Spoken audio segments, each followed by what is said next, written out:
Itong si Marcos, ganin buang na ni. Buang, adik, ingon pa sa iyang igsuon, bangag,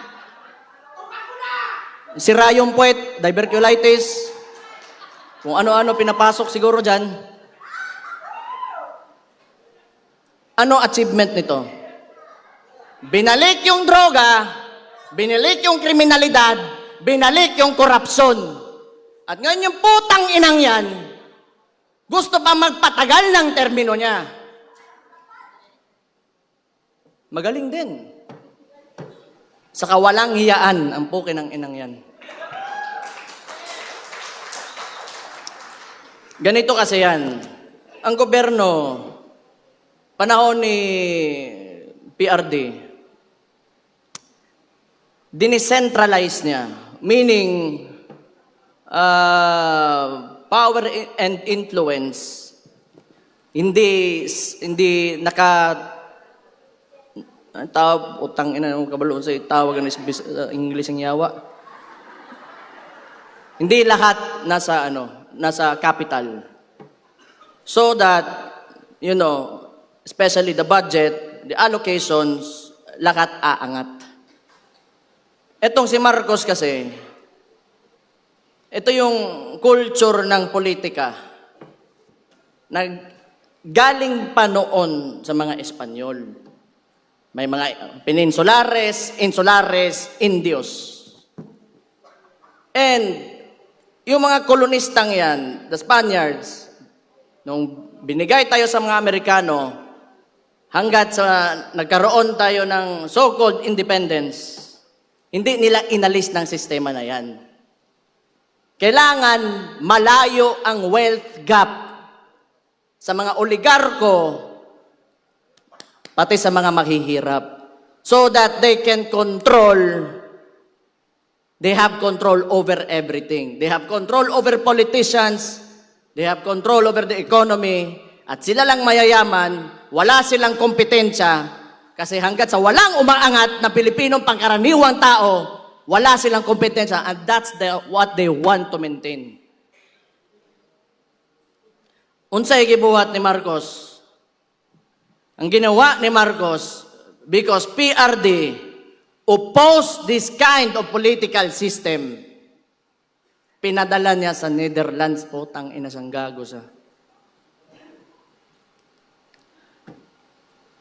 Mali and Niger had a joint statement that the ICC is an instrument of neo-colonial powers on the hands of imperialism. Tanawan ninyo, ano pang bumalik dito sa Pilipinas? EDCA sites. Kung kailan yung panahon ngayon, nagkakagulo, nagmamahal yung preso doon sa Gulf area, sa Middle East. And they want to bring war here in the Philippines. Nagtatayo ng mga military bases, and there's rumors that they want to put up a military base in the Davao region. For what? Who will benefit from war? Ito kasing si Marcos, they want us divided. That's why, yung independence ng Mindanao, do not subscribe to that, sinasabi ko sa inyo. Lahat tayo Pilipino. Bago pa dumating yung mga dayuhan dito sa Pilipinas, Pilipino na tayong lahat. Ito, kaya sinabi ko yan, nagbanggit ako ng Amerikano, sasabihin na naman nila, pro-China kami, pro-China ako. Tatanungin ko lang kayo, yung Scarborough Shoal na yan, it is documented in a cabinet meeting. Andun si Trillanes, si Ochoa. They were questioned by Enrile during the time of Aquino. Noong panahon ni PRD, may annexation ba? May expansion ba na nangyari sa China? Wala. And yet they accuse us. No. It's because Si PRD wanted an independent foreign policy. That's why he was taken to the ICC.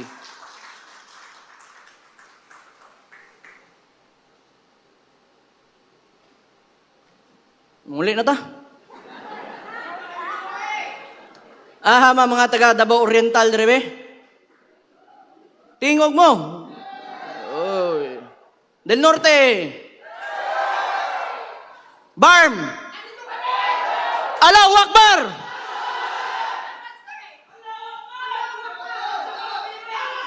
Davao del Sur. Uy, gibutang mo mas likod. Luuya gud ninyo. Occidental. Usara ka buok. Di, bitaw.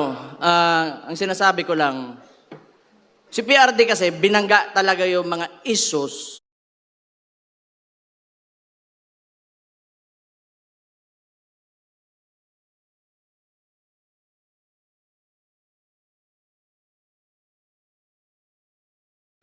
that have been encumbering us from, socio-economic growth. I do not know. Maybe, probably, these oligarchs do not want Filipinos to know. Kasi nga, pag ikaw may negosyo, you do not like competition eh. And when you give everybody a chance, an opportunity to, lift themselves out of poverty, then you get a mind of your own. Tapos magkakaroon, they will speak against you and, criticize. Ayaw nila nun. They will not profit from it. So muna, katong na presidente akong amakan, muna suko kay na sila, galit sila kay PRD kasi siningil yung tax, pagbabayarin sila yung utang nila sa gobyerno. And for what? It's because so that money can be used for people. Tanawa karon. Hospital, PGH used to have 100 million a month.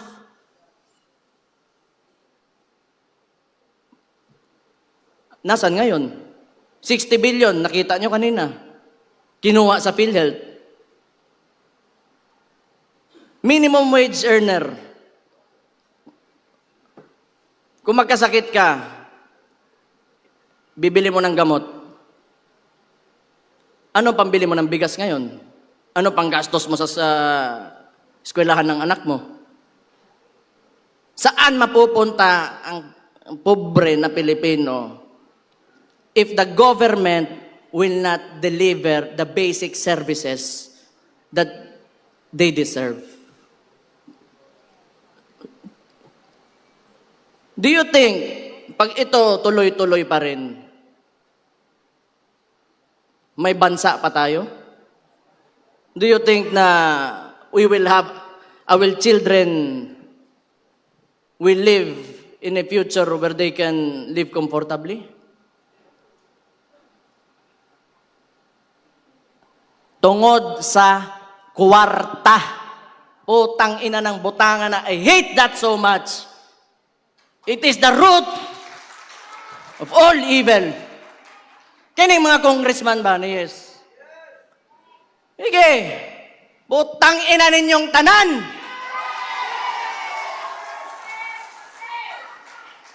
Kamo, musod mo og politika. Papasok kayo ng politika.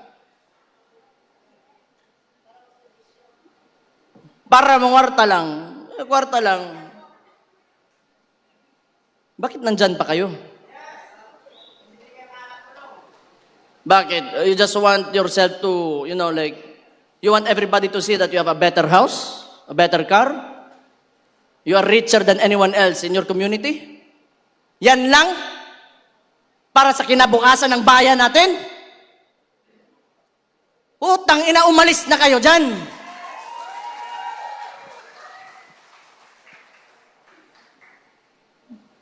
Putang ina ni mga tauhan ng yawa, yun.